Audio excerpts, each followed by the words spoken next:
PoK Bharat का है और हमेशा रहेगा, यह कहा है गृह मंत्री अमित शाह ने टीवी 9 भारतवर्ष को दिए एक्सक्लूसिव इंटरव्यू में।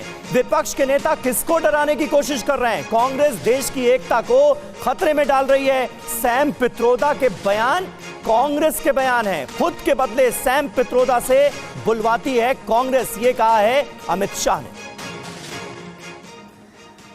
सैम पित्रोदा मुद्दों की अगर बात करें तो सैम पित्रोदा फुल टॉस पे फुल टॉस बयान दिए जा रहे हैं बीजेपी के लिए। नहीं, आप इसको इस तरह से मत देखिए।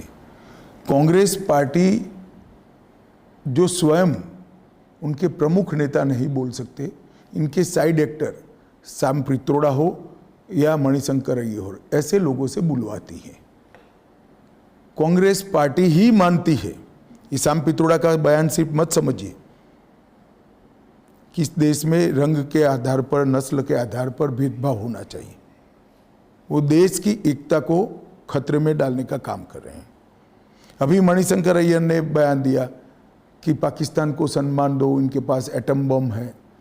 क्या कहना चाहते हो आप?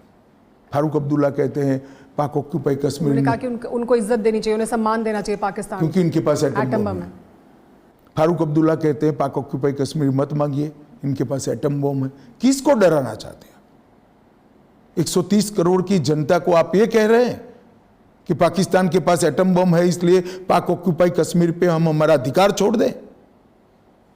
मैं भारतीय जनता पार्टी की ओर से स्पष्ट करना चाहता हूं, इस देश का कोई नागरिक ये सहन नहीं करेगा कि पाक ऑक्यूपाई कश्मीर पर से भारत का अधिकार जाता रहे।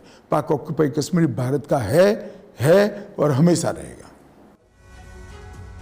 और हमारे साथ अंकुश श्रीवास्तव जी भी मौजूद हैं। अंकुश श्रीवास्तव जी, कैसे देखते हैं आप गृह मंत्री के इस बयान को, खास करके पीओके को लेकर, आर्टिकल 370 को लेकर संसद के अंदर और संसद के बाहर बहुत मजबूती से अपनी बातें रखते रहे हैं अमित शाह, और अब कांग्रेस पार्टी के नेताओं के जो बयानात सामने आए वो ये कह रहे हैं कि जानबूझकर कांग्रेस के नेताओं से ऐसे बयान दिलवाए जाते हैं। देखिए, ये राजनीति में एक अक्सर प्रक्रिया होती है कि आप एक बुलबुला छोड़िए, थोड़ा सा उसका असर देखिए और उसके बाद में उसको आगे ले जाना है कि नहीं ले जाना है, ये देखा जाता है।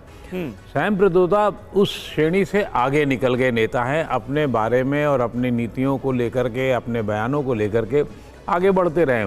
इस बार लेकिन उनसे बड़ी गलती हुई और जिस तरीके से उन्होंने रंगभेद नीति की बात की, ये अपने आप में बहुत खतरनाक थी और भारतीय जनता पार्टी ने उसे पकड़ लिया। तो कांग्रेस के सामने कोई मजबूरी नहीं थी कि मतलब आप उन्हें ना हटाएं, बिना हटाए उनका काम नहीं चल सकता। तो इसीलिए उनको जो ओवरसीज कांग्रेस के पद से हटा भी दिया गया, लेकिन वो अब उनके गले की फांस बन गई है।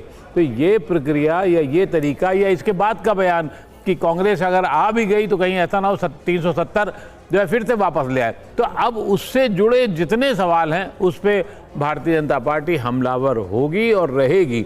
लेकिन भारतीय जनता पार्टी के ऊपर भी कई सवाल उठाए जा रहे हैं विपक्ष की ओर से, उसमें भी उनको जवाब देना होगा। और ख़ास तौर से जम्मू कश्मीर या पीओके को लेकर के है, पीओके की लड़ाई कोई मोहल्ले की लड़ाई नहीं है, वो ना ही इतनी आसान है ना ही इतना। तो लेकिन ये जरूर है कि पीओके को लेकर के कुछ वर्ग जो है बहुत उत्तेजित हो जाते हैं और वो उनका उत्तेजना जो है भारत के साथ मिलाने को लेकर के, भारत के साथ हटाने को लेकर के है, जो आसान प्रक्रिया नहीं है और ना ही उसके असर जो है वो ज़्यादा बड़े होंगे, ये भी पक्का है। ठीक है सर, हम पीओके का जिक्र कर रहे हैं, जम्मू कश्मीर का जिक्र कर रहे हैं और जम्मू कश्मीर में ही हमारे दो रिपोर्टर्स इस वक्त हमारे साथ जुड़े हुए हैं, जम्मू से अंकित भट्ट और श्रीनगर से इरफान कुरैशी। इरफान, स्टूडियो में अभी जो बात हो रही थी और जिन बातों का जिक्र गृह मंत्री अमित शाह ने किया है पीओके को लेकर, आर्टिकल 370 को हटाए जाने के बाद यह पहला बड़ा चुनाव वहां पर हो रहा है। क्या जो बीजेपी के विरोधी दल हैं वो भी इस बात को कह पा रहे हैं वोटर्स के बीच जाकर क्या कि हमारी अगर सरकार बनी केंद्र में तो आर्टिकल 370 को वापस लाएंगे? इरफान तक आवाज नहीं पहुंच पा रही है। अंकित, अगर आप इसका जवाब दे पाएं।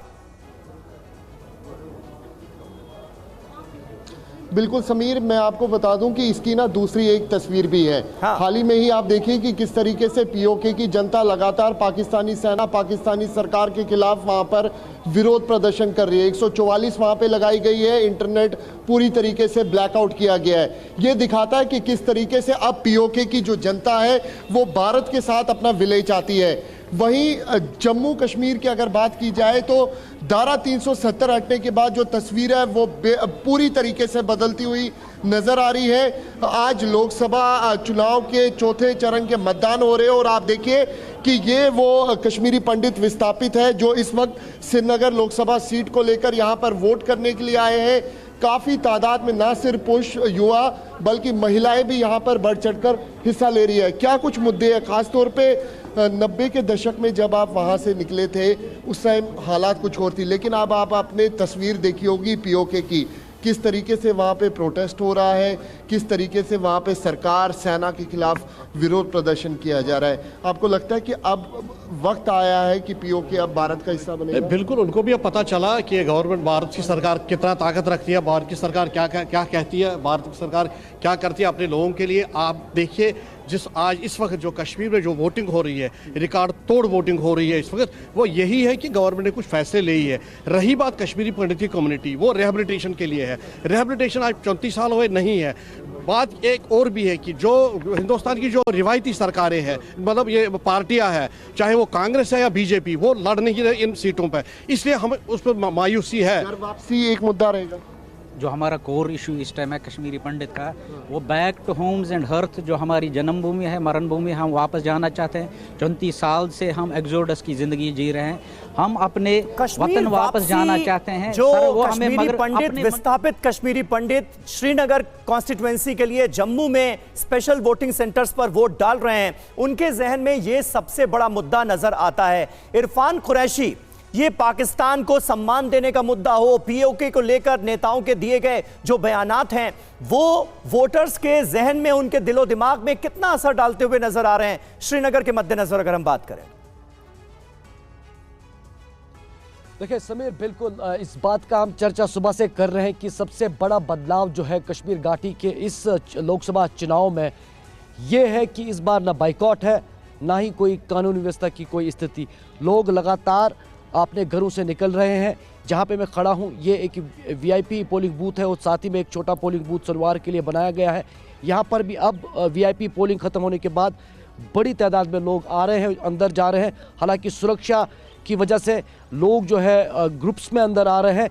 कहीं ना कहीं जो लगातार कश्मीर घाटी में साल 2019 के बाद ये पहली बार इलेक्टोरल प्रोसेस देखने को मिल रहा है, उसके चलते लोग काफ़ी उत्साह में हैं, जिसका जिक्र आप भी कर रहे थे लगातार। जिस तरह की तस्वीरें पुलवामा, गांदरबल, बडगाम और श्रीनगर के खानियार और सफा कदल और बाकी दीगर इलाकों से देखने को मिल रही है, ये कहीं ना कहीं बहुत समय बाद देखने को मिल रही है।